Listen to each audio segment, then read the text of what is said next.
Stop it.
And shalom, everyone. Shalom. I want to welcome everyone to King James Bible University, Precept Mastery, and I'm Elder Michael Johnson, pastor over with the Lost Sheep of Israel. And today we're going to be going through the book of Romans. We're going through chapter 14, but we should be finishing this up today. So when we get in the back, we're going to be doing a summary, to which we're going to find out a lot more stuff there. So we're just going to keep that in mind. But also, I do want to thank everybody who had joined us yesterday, where we were dealing with the Church of Christ with this Stevenson, this Ozan, and Javier, to where I told them what I meant, where Javier don't have nothing to do with the Bible. However, they actually told my friend that the only reason they didn't come in the back because we had changed the time from 4 o'clock to 3 o'clock. Stupidity. So I'm making this also open today to where we can let them know once we finish up here, I'm open for any time they want me to set up a Zoom and go live with it from any time once I'm finished until midnight today. Whatever time that they will have one to schedule, we will schedule. They 2 hours ahead of me, so I will schedule any time for them with that once I'm complete here. So this way, they can't say anything that we're not making ourselves available. But this is just the normal things of what hyenas and dogs do. They do things as such. So what we need to do is go through and remember what's going on with the Bible on when we was in Romans chapter 14, which we actually taught on. Actually, yesterday, which you'll see when you look at it over on the house of the Lost Sheep of Israel, you also see it being moved over here, which you also will see that it's I got in parentheses where it's lesson 23. And this one is lesson 24. But we have to look at what is actually happening with this verse. So we got to look at this, and we're going to find out some things really interesting later on about what Paul's talking about. And we're going to pick this up at verse 21 because we did verse 20 on yesterday. But we're going to pick this up at verse 21 to find out exactly what Paul is talking about and what he's getting into and saying these things are going through. So let's look at this. And it says, "It is good neither to eat flesh, nor drink wine, nor anything whereby thy brother stumbleth, or is offended, or is made weak." Interesting. The reason why it's interesting is what we taught on yesterday, as well what we're getting into today. Because what Paul is talking about, when we look at verse 20 on what we did yesterday, and it's saying, meat do not destroy, for meat destroy not the work of God. Because it don't. Because whatever God has set out to do, he's going to do it regardless if you teach contrary to it or whatever. You have many people going to always tell you things contrary to what God said. And even though it's contrary to what God said, they believe and they truly hold to whatever is said. God is going to change it to make it fit their doctrine or their belief. That's craziness. And that's why with verse 21 it said, it is good neither to eat flesh nor drink wine. That's the purpose. And I want you to start writing these things down, because we got a lot of work we got to do.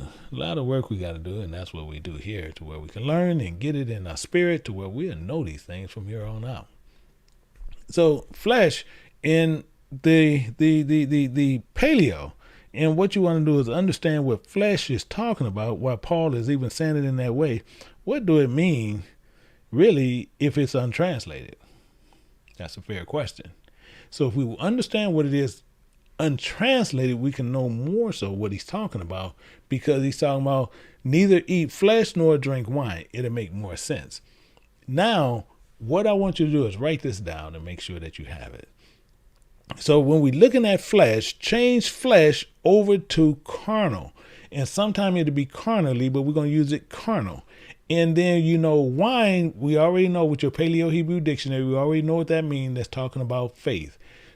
Now let's read this one more time and we can get a better understanding, and then we can move further what we need to be doing. Fair enough. So let's look at this. It says, it is good neither to learn carnally nor drink or having faith in wine. So that's what we're talking about, drink wine or have that faith in that. That's all it's telling you. So it says, nor anything whereby thy brother stumbleth or is offended in or is made weak. Technically what it's talking about, but we got to find out what some things are. Because, as I said, many people will still work purely based on false doctrine. I don't care what you do, what you try to change, they will not change, because they're going to hold on to things that they truly believe that they was working towards righteousness of God, and they was doing everything according to man based on what they taught. Let me show you what I'm talking about. We're going to look at Romans chapter 8. We're going to go back in history on what Paul talked about. Romans chapter 8, looking at verse 6. It says this here. It says, for to be carnally minded is death. You see what is going on here. See, Paul never changed what he was saying from the beginning. He never changed, but he had to walk us through all these chapters, and we went from one chapter and we all the way at the 14th chapter, and he's been saying the same identical thing the entire time. But for us to understand this is where everything ended up changing. This is where everything changing. So this is what we need to really get and understand more and know what's happening here, and we can get more so and more meat on what we need to be doing later. So to be carnally minded is death, but to be spiritually minded is life and peace. Makes all the sense in the world. So when we're doing things according to the flesh, we're doing things that is carnally. So if you eating of the flesh, you're eating of carnal things, you're going to die. So carnal faith is nothing more than sure death of the flesh. Clear. Spiritually minded condemns the flesh, which it mortify the deeds of flesh, which gives you life and peace, on what he's been saying this entire time. That the same thing is when you having faith and it's in carnal doctrine that's taught by men, you're drinking their wine, their faith, and what they believe in. We got to get that in our spirit and understand what that is. When we are taught by things, and you cannot physically see it in the Bible. Now what they do, they move you from the Bible and they start wooing you and telling you things. Well, and making you use your own judgment and doing all these things, telling you something that is not there. It's not there. But you sit there and say, yeah, that makes a lot of sense. As soon as they do that, they have you. They have you tied up. They have you hoodwinked. and you end up going with a carnal doctrine that is taught by men, and then you put that faith in that. Let's look at it a little bit more. We're going to move down, but we're going to move over to the other slide of the Bible, and we're going to look at Romans chapter 8, but we're going to look at verse 24. So we're just moving over the slide because I wanted to show you to make sure that we clearly get what's going on. So we look at verse 24, and it says this. It says, "For we are saved by hope."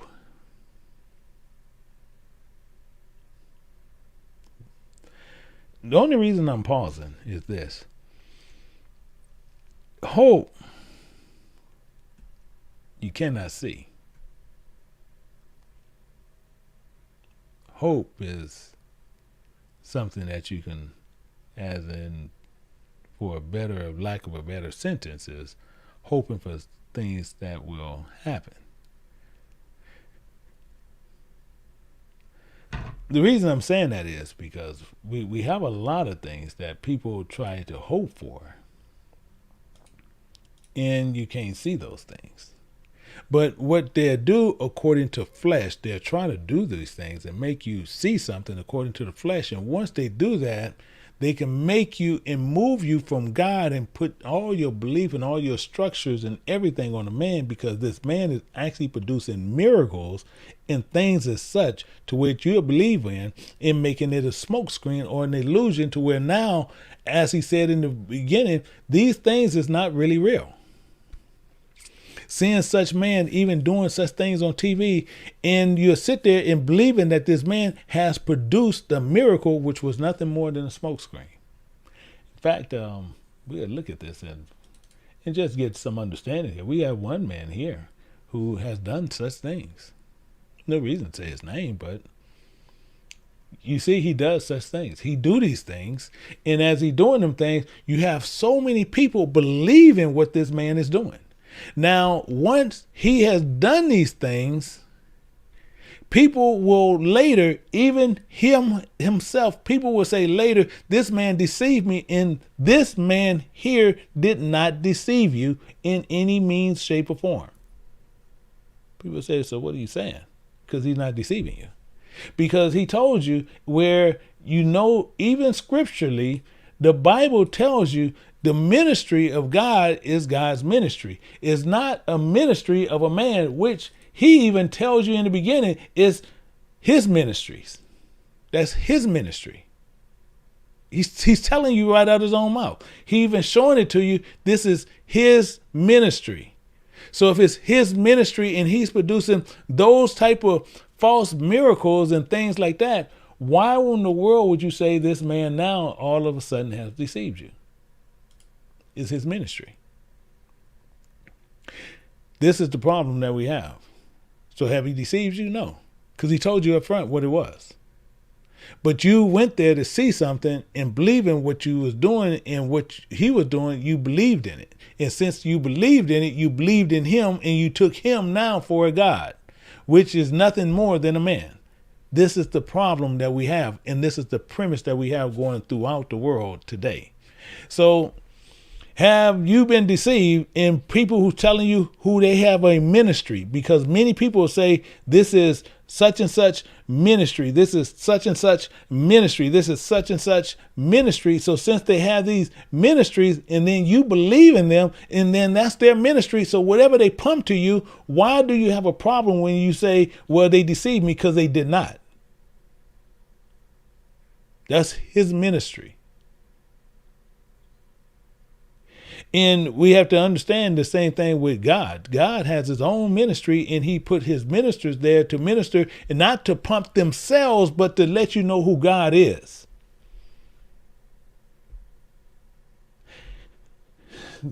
Telling you who ministry it is, to where we can actually see the hope on what he's talking about. In fact, you'll see this over here, and I'm going to go somewhere else. I want to make sure you look at something. I want you to look at Deuteronomy.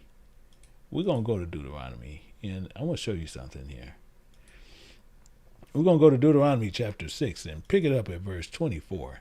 And we're going to see something really, really clear. Makes all the sense in the world. Not hard to understand. Very, very simple parable.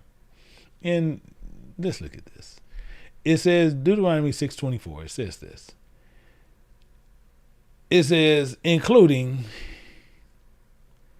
the Spirit of God commanded us to do all these things, all these statutes, to desire the Spirit of our God for our good always, that he might preserve us alive as it is this day. So he's comparing it to where we can be preserved the same way as it is this day.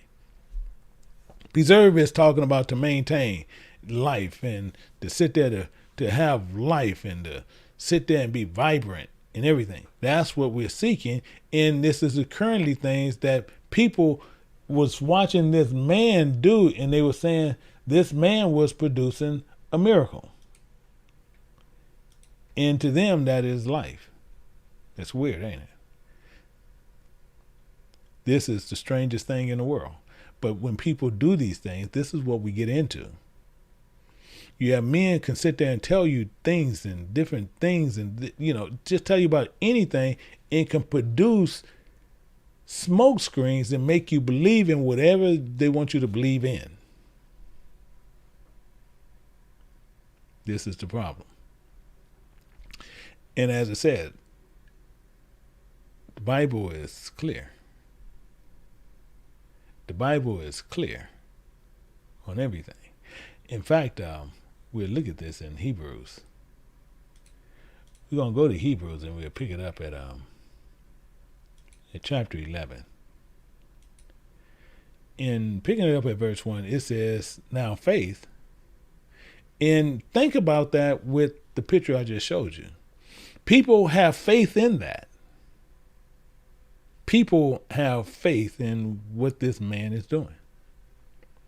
And truly believe that they've been healed from whatever ailment or whatever it is.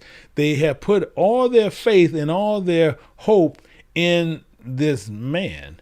And people will crowd and get in lines and stand there for hours upon hours to where they just have the hope of just touching him.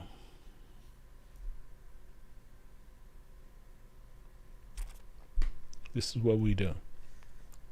And with that hope that we can just touch him, that he will wave his coat, touch us on the forehead, and heal us in this man.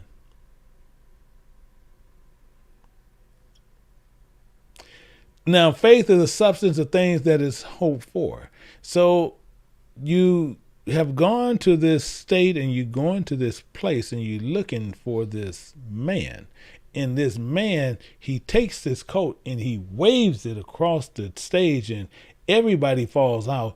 And with that, what was the outcome of that event? Because if Christ saying, and if he's in the person, and once he sit there and waved his coat, and he's sitting there saying, you are healed, you would not have any more parts of problems with that ailment for whatever reason he waved the coat at you and you fell out. You should not have that ailment anymore. That ailment is healed. But that's not the truth.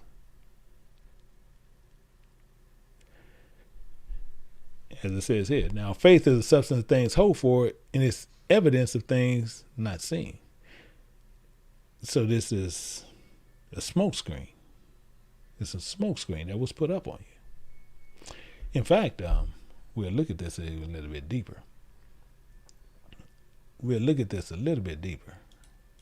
We'll go to Romans because that's what we're doing, because he's recapping a lot of stuff. And we're going to look at this all together. In Romans chapter 1, verse 20, it says, for the invisible things of him from the creation of the world are clearly seen. How is that? See, these are questions to where we should question everything if your life depends on it. See, so if you're looking for these things, it's saying is the invisible things of him are from things in the creation of the world, which are clearly seen. So let's look at this all together. It's saying, for the invisible things of him from the creation of the world are clearly seen, being understood by the things that are made, even his eternal power and Godhead, so that they are without excuse. From the things that are not seen, you can see the things and the power that he has from the things that you do see, and you can understand his internal power and his Godhead on what he can fully do based on the things that you see in things which is not seen. Really clear. So when people doing magic tricks, physical magic tricks, it makes no sense. It's just a matter of something not never being understood, because the visible things you can see from the creation of the world, which is fully understood. And if you don't fully understand the creation of the world, would you fully understand how the Godhead works? No, it's clear as day. It's no camera trick. It's nothing complex. So many of us is understanding things from the internal power of the Godhead and things that make it more evident of miracles and things that is not seen or things that is not done. God, eternal power without excuse. When you see these things that you can physically see and understand the eternal power of God, you will sit there and now you no longer see something that's carnally. Now you're seeing things that is spiritual. It's two different things that's going on at the same time, and we end up going on one road or the other. Either we're going to go on a carnal road or we're going to walk a spiritual road. The same as a tongue with a snake. It's a split, and you're going to choose one or the other road. And he chooses to teach you two doctrines, but you should be traveling one road, which you have one tongue. Yeah. So what do we have? What is happening here? God, eternal power is without excuse. That's without being said. So if we learn carnally, then we will never learn the internal power that God has, because we're going to end up trusting in carnal things. We're going to trust in carnal things. This is the problem that we have. Excuse me. Because, excuse me, when we trust in carnal things, we trust in things that men has developed and put the smoke screen there for you to trust in. And the first thing we'll do, we'll sit there and look at this man as he was some magician, or he was some super intelligent being. Holding this man right next to God. In fact, the Bible speaks to this, and we'll go down into what Paul was saying. And we're going to look at Romans chapter 1, and we're going to look at verse 22. It says, professing themselves to be wise, and they became fools. Professing themselves to be wise, but they became fools, because they can get you with the one professing, and they can get you, and you really become just as foolish as they are, because you're going to believe whatever comes out of their mouth. That's interesting. But the thing is, the truth is always showing you, because you can physically see them even today. Think about that. Verse 23, it says this. It says, and changed the glory of an uncorruptible God into an image made like to a corruptible man. You just seen it. I just showed it to you. I just showed you one where they had faith in this man. They sitting there couldn't wait to get to this man to do these things, and hoping that this man will sit there and heal them of all things. You have people who go to these places, these buildings. God said, I'm not there, but they say, okay, well, God is here. So we got to go to that God, because I need that God to heal me. God said, well, I'm not there. Okay, you not there, but it is a God there. So I'm going to go there where that God is. Lord's many, God's many. Look at it on every street corner. Lord's many, God's many. It's the same thing. It's no difference. So what are we looking at? We're looking at ourselves, and we need to look in the mirror and understand that many of us have professed ourselves to be wise, and we became fools because we started trusting in things on street corners. Everything on every street corner, and each and every one of us has sat there and went inside these buildings saying that God's there because we're going to forsake not of assembling of ourselves. But God said, I do not dwell in buildings made with hands, but since I don't dwell in these buildings, we saying, yeah, okay, you don't have to come then, God. We have a God here. Think about that. I'm telling you. You can't make this up. And the reason you cannot even refute the accusation that I'm making, because we have done it. Not just myself, but we all have done this. We have taken this and we went to somewhere where we have made a corruptible man into a supposedly incorruptible God. And we'll sit there and say, no, we don't worship him as God. God said he's not there. So when you go to the building, then who are you worshiping? And God already said in his Bible, he's not there. So if he's not there and you go into the building, then you tell me. I'd like to know for myself to where I can educate myself and have a better understanding on human relationships, on who, if that happened, then who and why did we go to the building, and who did we go worship? Can you answer that question for yourself?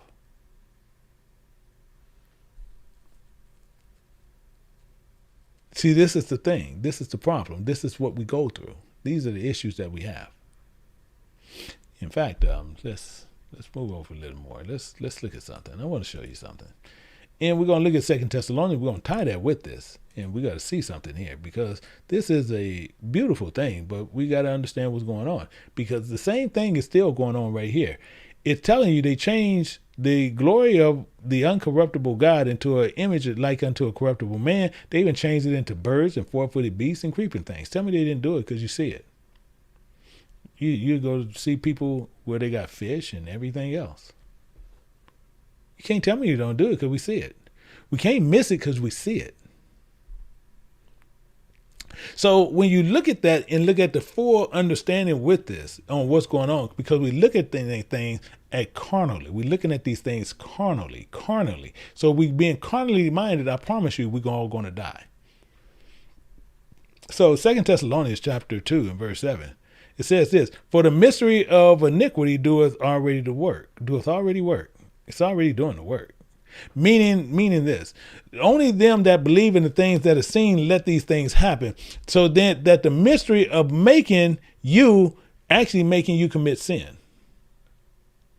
Let's look at this. It says, for the mystery of iniquity already do work. Only he now will let until he be taken out the way.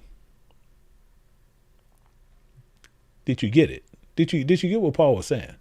And I just said it also. It's saying only them who believe in the things that let things happen to them, they let these things happen, because the mystery of them can do it. Now the mystery is going to make you commit sin, because the smoke screen was already there. One, you already committed sin because you went to a building and God said he's not there, and you went there saying it is God there. So that's one mystery you already got caught on. So don't sit there and lie to yourself or try to sit there and say, no, I was doing it for other reasons. No matter what, it was the mystery of iniquity that already made you commit the sin. See, I know I'm not talking crazy to you, and I know you understand what I'm saying. This is why so many people have the problem when they say, oh, well, I won't tell you what, I was going there being this, or I was going there because of that. You was going there because the mystery of iniquity already made you commit the sin. This is the problem. And the biggest problem is you got a lot of us will make excuses on top of excuses on top of excuses, and make other things and try to justify what you have done, then try to make it partially right.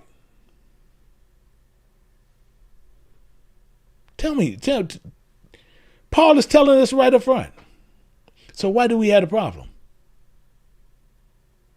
you have many of us is going to sit there and let this happen. And the first thing you're going to do, some people will sit there and say, well, my mother's a preacher. Okay, if your mother a preacher, you trust in her, she's going to hell, you going to hell. You trust in her. Same with a preacher, if your preacher was a daddy. Doesn't matter.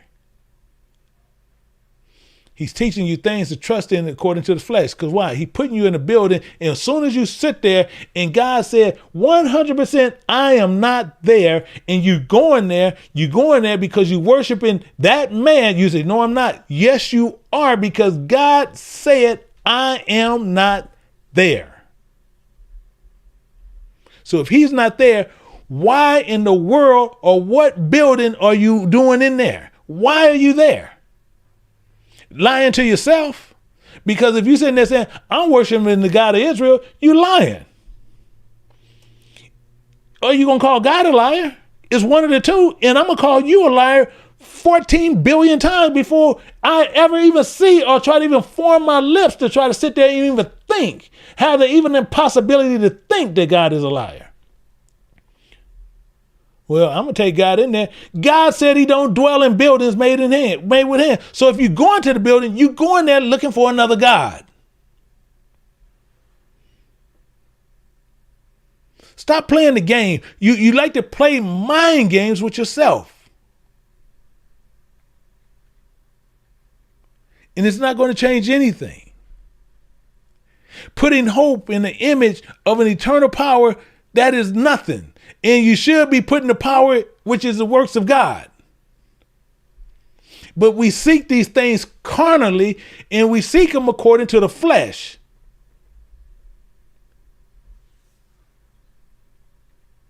I know I'm not talking crazy. I know many of you guys get this.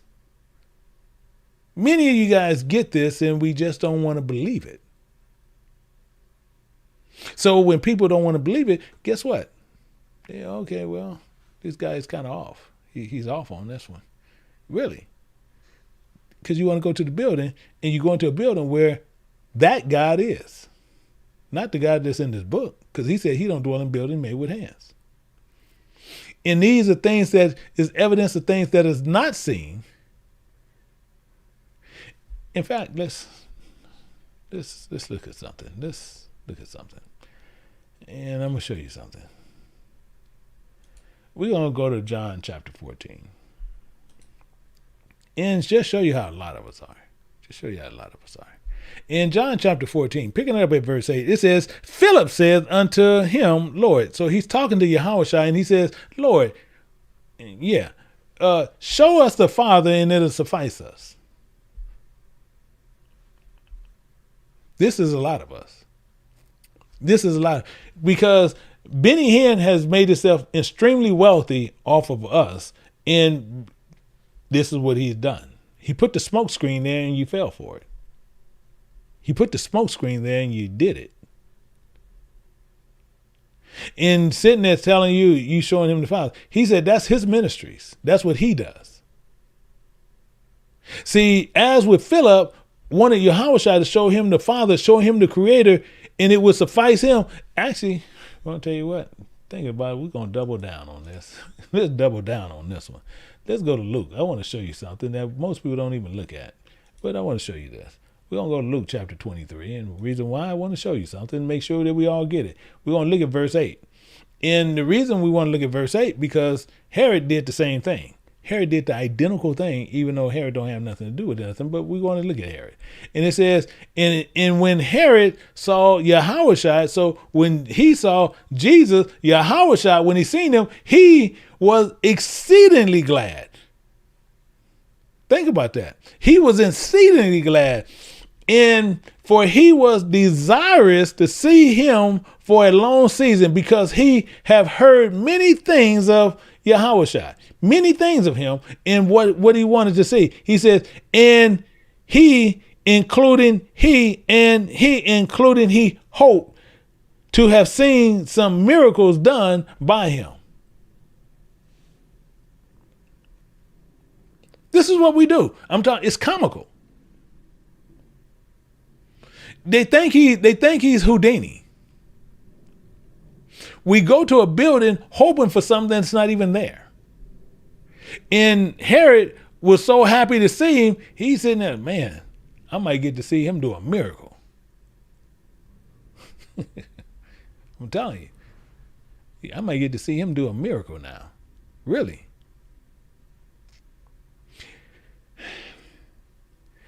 It's good neither to eat flesh nor drink wine. Paul is telling us this. It's in the parable, but we got to get it. Herod want to see this miracle.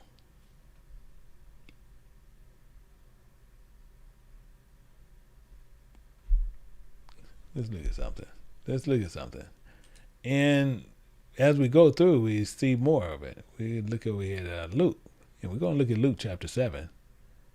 And we're going to pick it up at verse 22. Luke 7, verse 22. And get a little bit more information.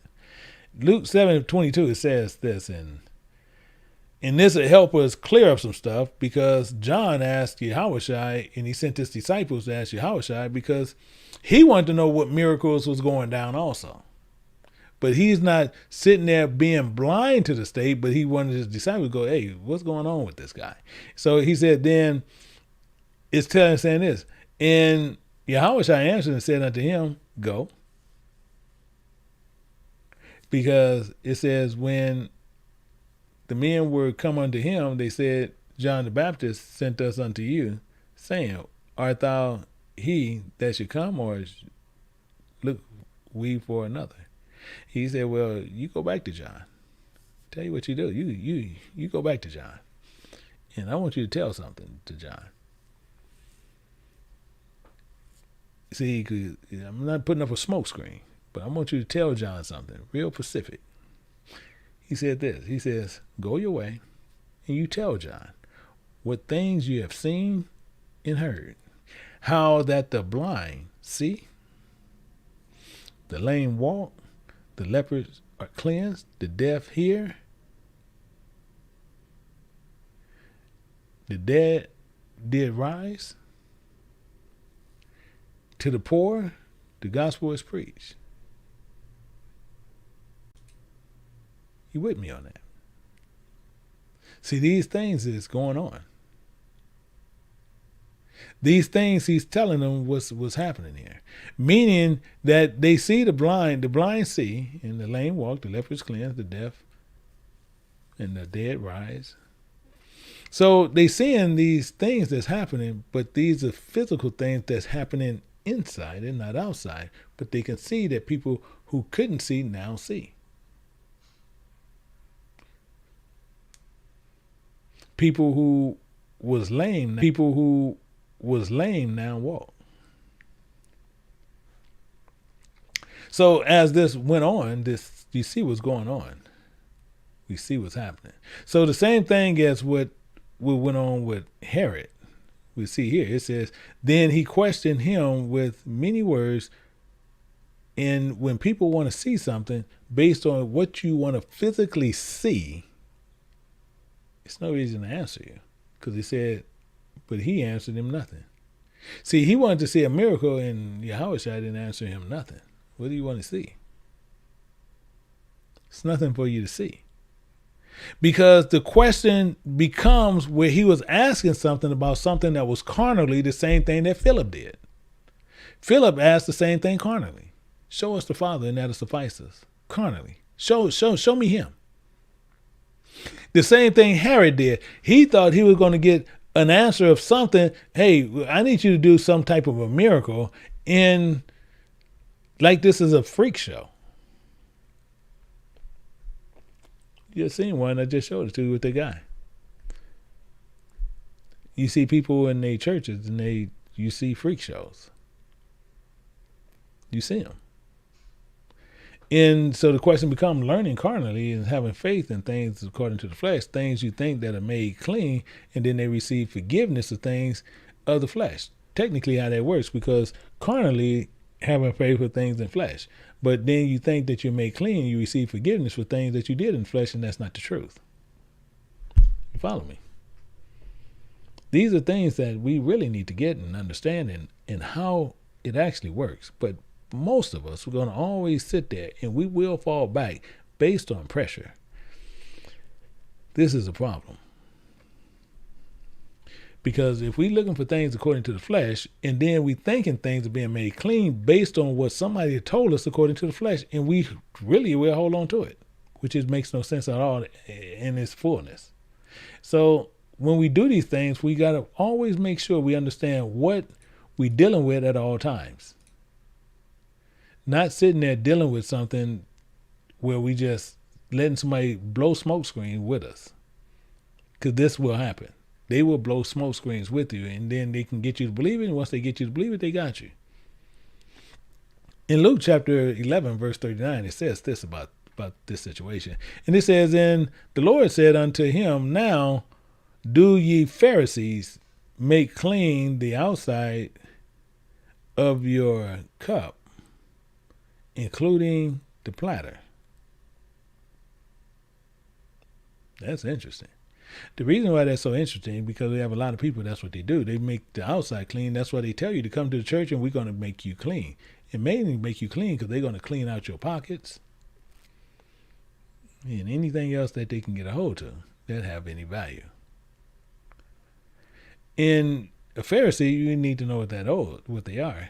But you talking about something that's outwardly. Not talking about anything inwardly. Talking about something that's outwardly, which is crazy. Because people are going to do things according to the flesh, but inwardly, they still being wicked. Think about that. Outwardly, they look one way, but inwardly, they're wicked. Let's look at this. It's telling us this right here. It says, the cup and plow, but inwardly part is full of ravelings and wickedness. But the outside of the cup is clean as a whistle. Clean as a whistle. So the question still becomes, why do we do these things? Why do we play this game with ourselves? Why we would sit there and even listen to people who telling you something contrary to what the Bible says, and we'll still listen to them? Why do we sit there and hold ourselves at a church and we know that the church is not teaching the truth, and we know that God is not there? It's another God there, and you dressing yourself up going to that God.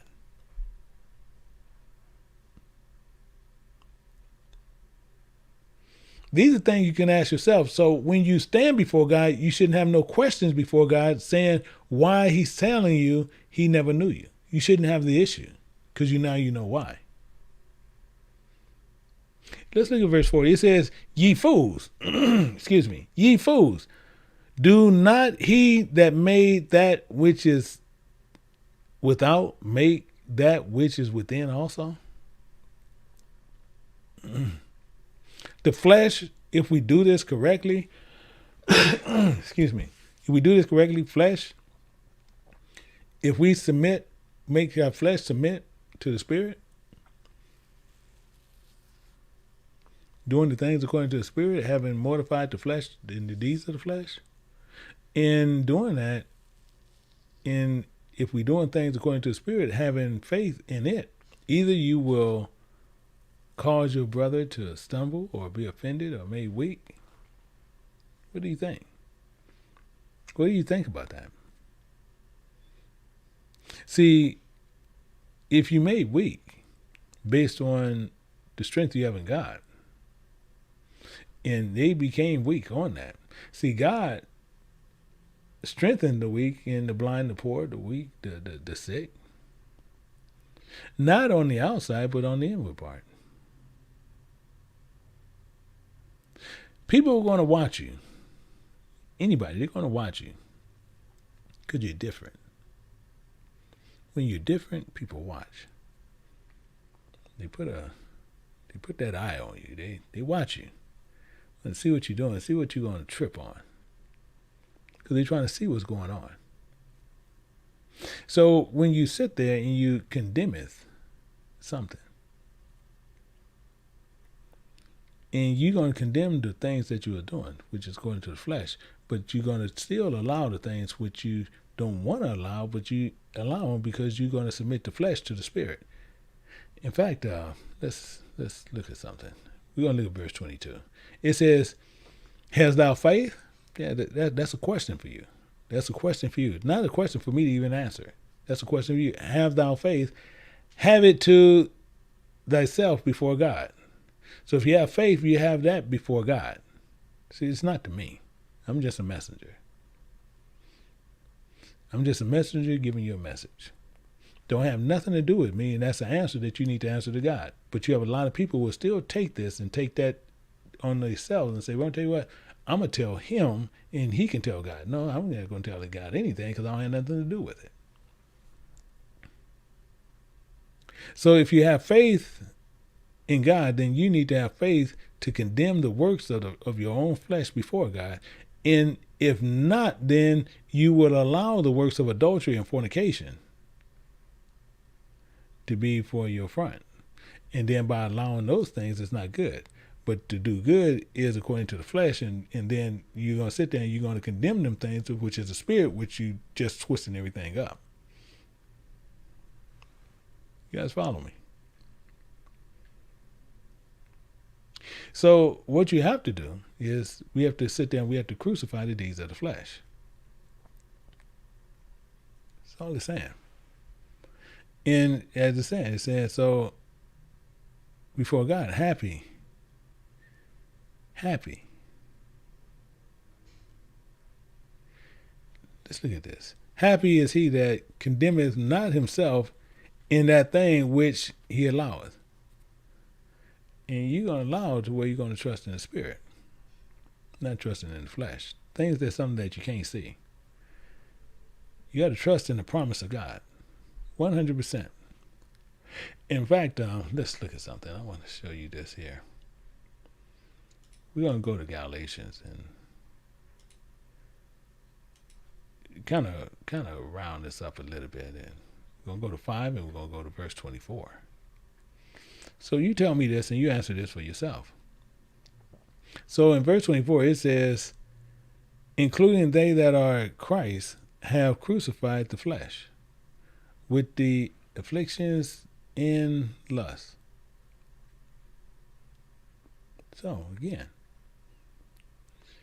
you will allow that to happen. Are you going to allow that to happen to self? Are you going to crucify the flesh? So that's why I say it's not something for me to where you tell it to me on what something you're going to do. There's no reason for that.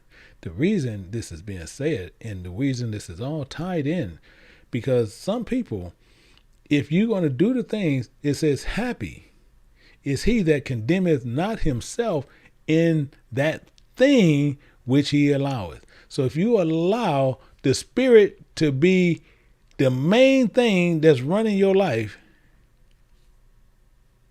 that's something you should be happy about. Because you're saving your life. You're not saving mine. You're not saving your sisters, your brothers, your mother, your father, your children, your friend. You're saving yours. So we have to remember Christ came to condemn the flesh and that we can live according to the spirit. That's what he exactly did. And this is the problem what a lot of us have. So we see this where it says, and he said, crucify the flesh and the affliction of the lust. He says, if we, so providing we live in the spirit, let us walk in the spirit. So if that's what's going to happen, then we need to walk in according to the spirit. Meaning we need to be living that way. In doing that, it says, let us not be desirous for vainglory. These things which according to the flesh. Provoking one another, envying one another. Why? Because for meat do not destroy the work of God. Same thing we were talking about yesterday. That's not going to change anything. So since these things don't change and we know this is happening, this is why if you're sitting there, and I keep telling people, if we sitting there and we truly live according to the flesh, I promise you, if we live according to the flesh, the Bible is highly correct and solid on what it's saying. It's not nothing that I have to say. In fact, I'm going to put it up there to where we can even see it, to where we can't get around it. Because the one thing is, what convicts us, once you see it, is yours. I'm free of it. I'm free of it. So in Romans chapter 8, picking it up at verse 13, it tells us again. It says, so if we live after the flesh, ye should die. So this is telling you right up front. Now I'm free of that because I have truly told you what was going on. So if we live according to the flesh and we did not mortify the works of the flesh, and you trust in the works of the flesh, and then you're going to die according to the flesh. This is clear. And I'm free of that because I don't have to worry about saying this to you because I already said it. So I'm freeing myself from this. And then if we learn carnally and you having faith in the carnal of those works and you don't condemn them, you're still going to die because you're going to still continue to do the works of the flesh.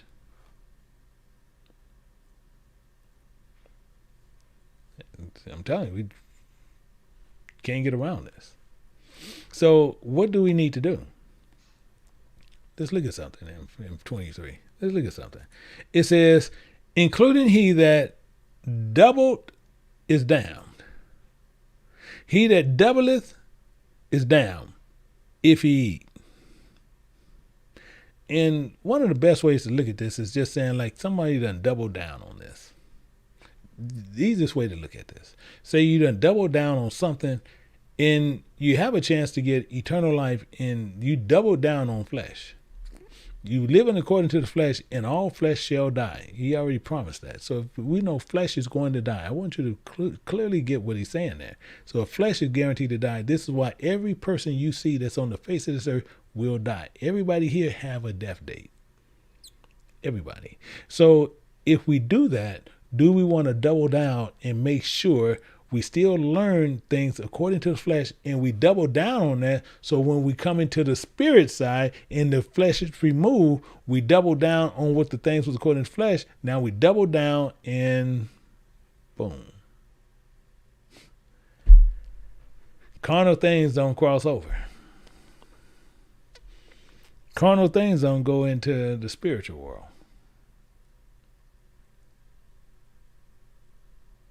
And I don't know what to say when people sit there like, why? Because carnal things don't travel in the spiritual world. So what happens is this. It says he double is down if he eat. So the easiest thing to do is just take that eat, and that eat is to learn. So he double is down if he learn. Because he learneth not of faith. You see how this getting this caught up. Because it's saying you eat it not of faith, because you didn't learn of faith. For whosoever is not of faith is sin.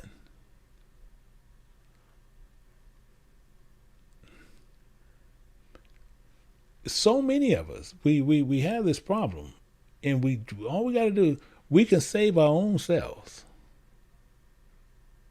We can make our election sure. Are we going to do that? This is Paul to us. See, if we're going to double down, we're going to live according to the flesh, and then we really learning and we're going to trust in flesh, or we're going to do this and trust and remove the flesh, and we're going to trust in the faith in God and hope that we'll see everything on what we're going to do, or we're going to look at everything carnally. Or we're going to do the things that currently is not seen. Because our works is also based on what we believe in. Faith. If you believe in the flesh, your faith is in the flesh. If you believe in the spirit, you're going to do the works of the spirit.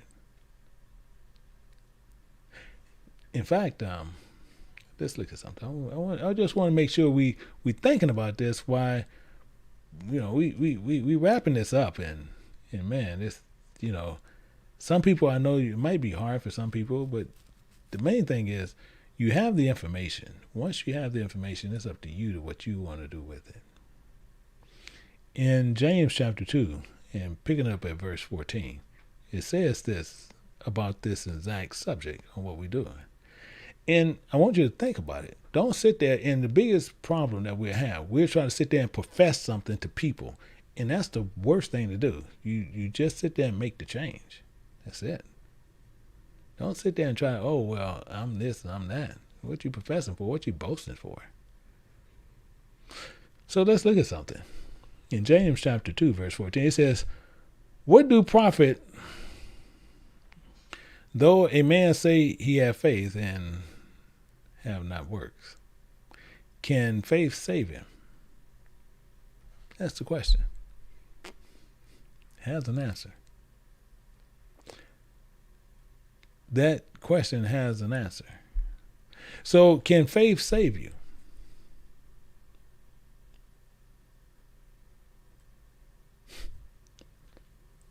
People will sit there and have many different thoughts.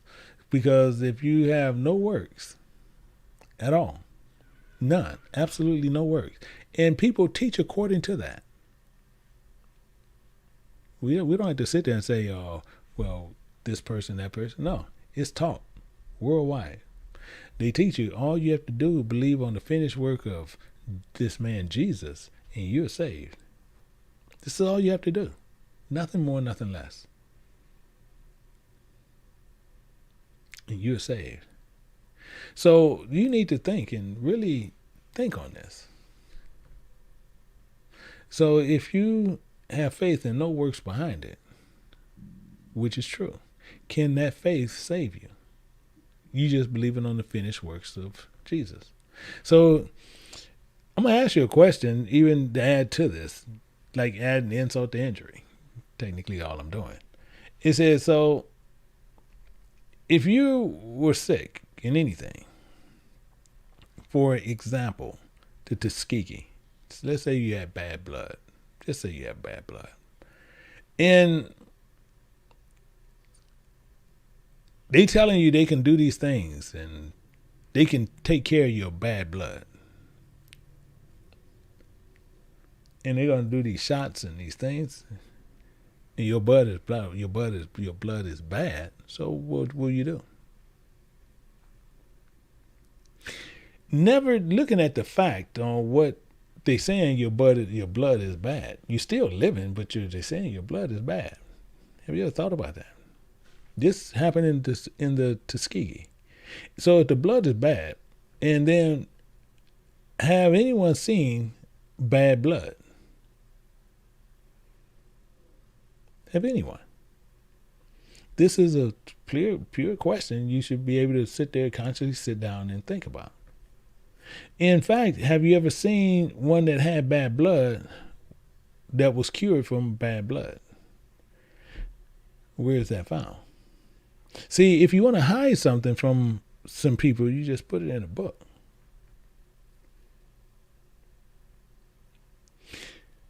You can even ask, what is having bad blood?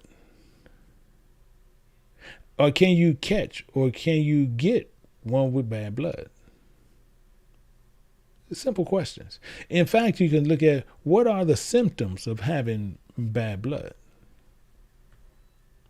See, if you learn this with offense, or you learn this carnally, and you have faith in people who's presenting it, this is the thing with everything that's going on.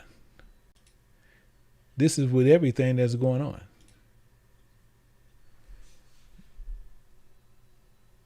So we need to just look at that for what it is.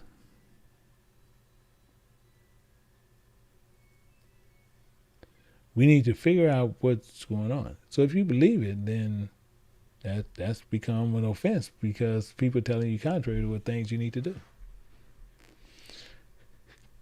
Because you have somebody carnally telling you something that you need to do something that they telling you what to do. Think about this. So let's look at this and we'll wrap this up. We're going to look at Hebrews chapter 10. Hebrews 10, and we're going to look at verse 22. In verse 22, it tells us this. And this is what we need to be paying attention to altogether.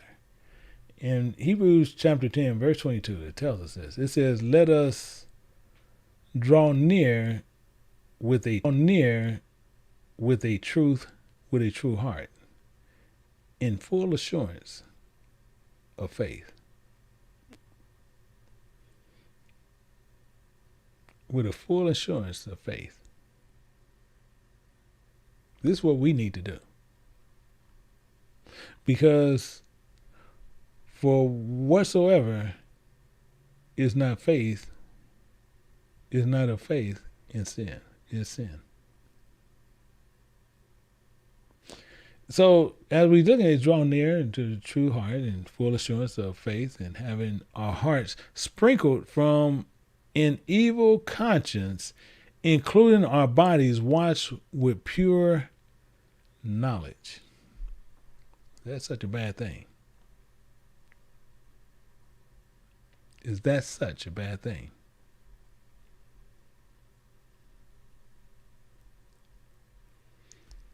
Because without having the pure knowledge of God, we producing sin. It's clear right here. So we need to pay attention to what's going on all the time. But to wrap this up, we're going to look at some things and where Paul pulled a lot of this stuff from. We're going to look at it in the back when we give out the precepts of what this is all about. So with the summary lesson on this, we have in the back, which you can see down in the description. And we're going to go through it and we're going to look at that and we're going to see some things, but more so, it's not stuff to where you're trying to profess to someone, but it's stuff you have to learn and what you can take away from what Paul has shared with us thus far in just chapter 14. Because he has two more and he's going to give you an exhortation on what we need to make sure we focus on. He's going to give us a focus on these last two chapters. And we need to pay real close attention to it. But we need to see what this takeaway is from this one here. So we offering you to where you can come in the back and you can click on the Join Live Summary Study. You'll see that down in the description there. You can click on that and you're more than welcome to join. And just make sure that, your camera is on. So if you choose to, please do. And that's the only requirement for you to come back there, is to make sure your camera is on. So with that, we're going to end it here. And then we're going to go back there. We're going to get everything. We're going to get the summary. But then also we're going to get the precepts of this chapter 14. So with that, we'll be picking it up tomorrow. We're going to be going through the paleo words. We're going to be picking those up, and we're going to be moving forward from there. So with that, I hope that everybody enjoy the rest of their first day of the week. And as they continue, but then the main thing is we want to make sure and study, do our due diligence, and hopefully that we be one of the ones that he is looking for in these last days. So with that, I say to each and every person, Shalom.